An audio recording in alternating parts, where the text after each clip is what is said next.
Bienvenue dans l'émission Saveurs divines. Cette bonne nouvelle du royaume sera prêchée dans le monde entier pour servir de témoignage à toutes les nations. Alors viendra la fin. Ce pain céleste vous est présenté par Immaculée Niraneza.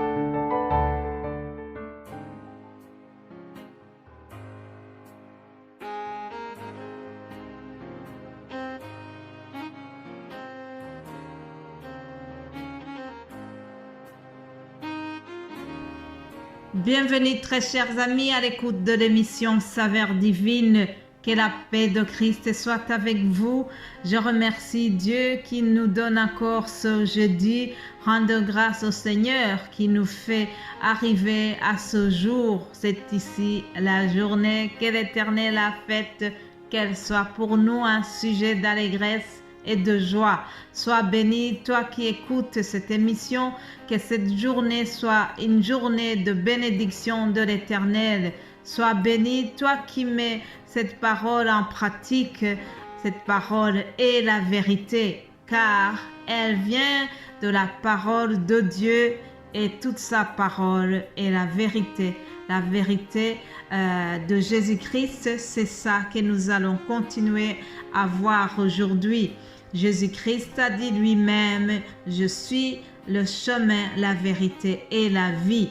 Aujourd'hui, donc, je continue en vous parlant de Jésus en tant que la vérité.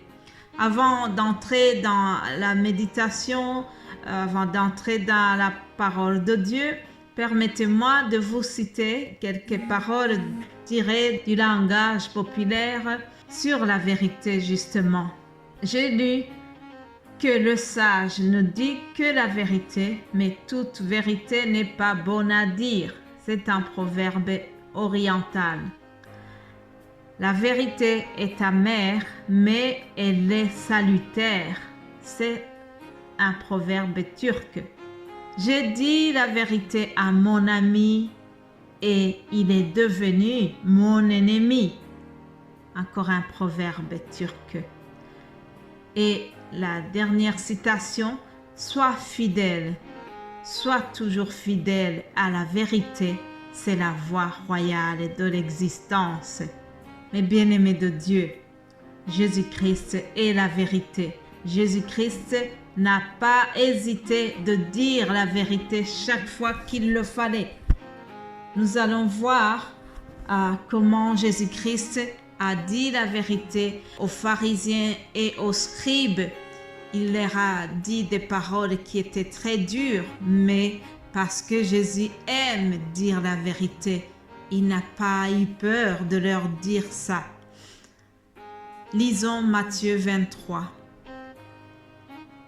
Alors Jésus parlant à la foule et à ses disciples, dit: Les scribes et les pharisiens sont assis dans la chaire de Moïse. Faites donc et observez tout ce qu'ils vous disent, mais n'agissez pas selon leurs œuvres, car ils disent et ne font pas. Ils lient des fardons pesants et les mettent sur les épaules des hommes, mais ils ne veulent pas les remuer du doigt. Ils font toutes leurs actions pour être vus des hommes. Que Dieu nous préserve, chers amis. Que Dieu me garde d'être comme ça.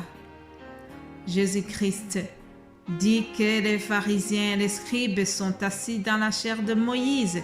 Qu'est-ce que cela veut dire? Il voulait souligner que c'est eux qui sont supposés d'être des modèles pour le peuple. C'est eux qui détiennent l'autorité comparable à celle de Moïse. Et pourtant, ils ne donnent pas un bon exemple au peuple. Et Jésus va dire aux gens, faites et observez seulement ce qu'ils vous disent. Mais surtout, ne faites pas comme eux ils font.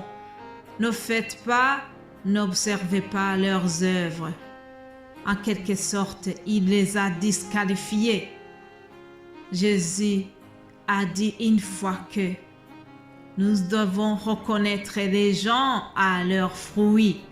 Nous ne devons pas nous fier aux gens qui parlent très bien, aux gens qui peut-être ont maîtrisé l'enseignement.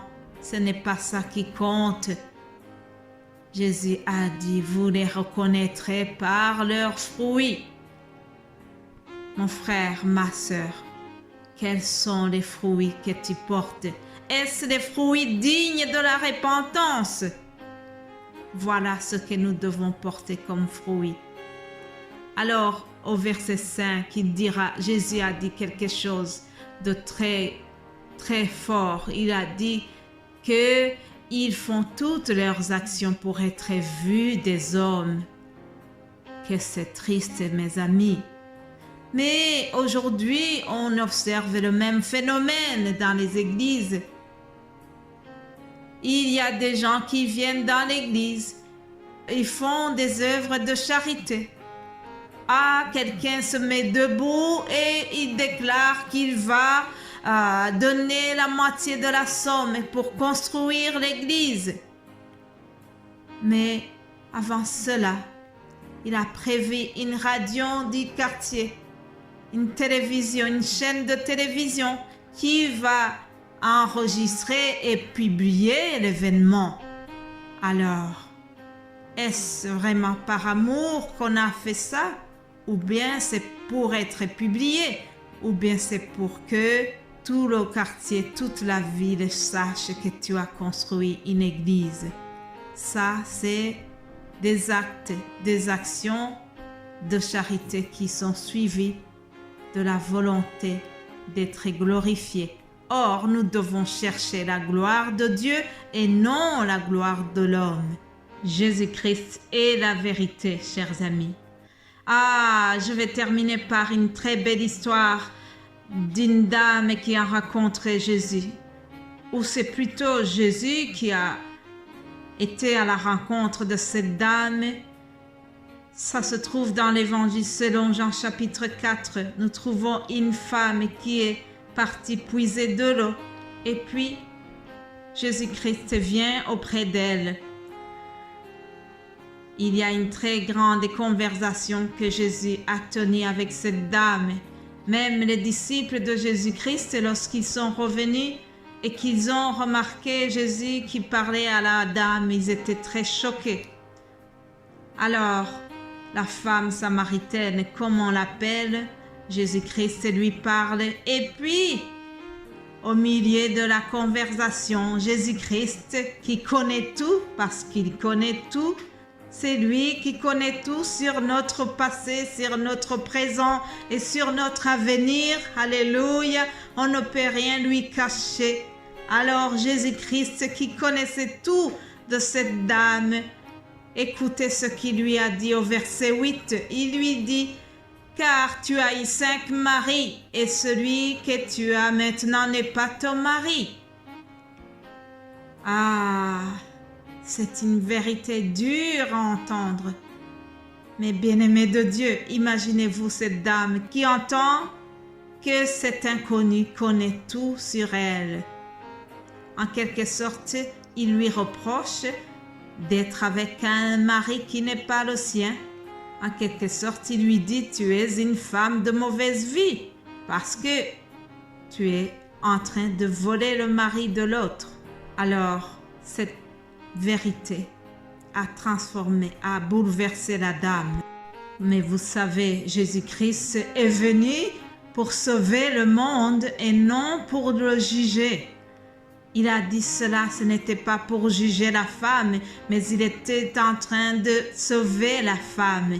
Le processus de repentance a été déclenché chez la femme et à la fin de la conversation, la dame était transformée complètement.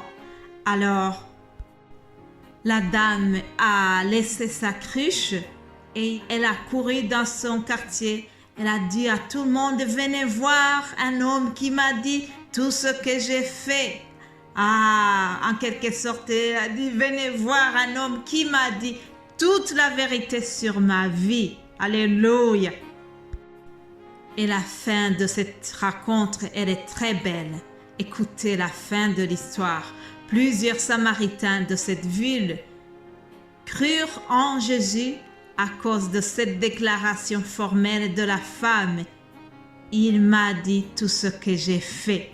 En quelque sorte, chers amis, si je paraphrase, il m'a dit toute la vérité sur moi. Ah, la vérité de Jésus ne blesse pas, mais la vérité de Jésus soigne. Ça, c'est le titre que j'ai donné à cette vidéo. La vérité de Jésus ne blesse pas, mais elle soigne. Elle a soigné la femme samaritaine. La vérité de Jésus l'a transformée. La vérité de Jésus-Christ l'a rendue une autre personne, une nouvelle créature. Alléluia. Soyez bénis et nous allons continuer nos méditations demain par la grâce de Dieu. Amen.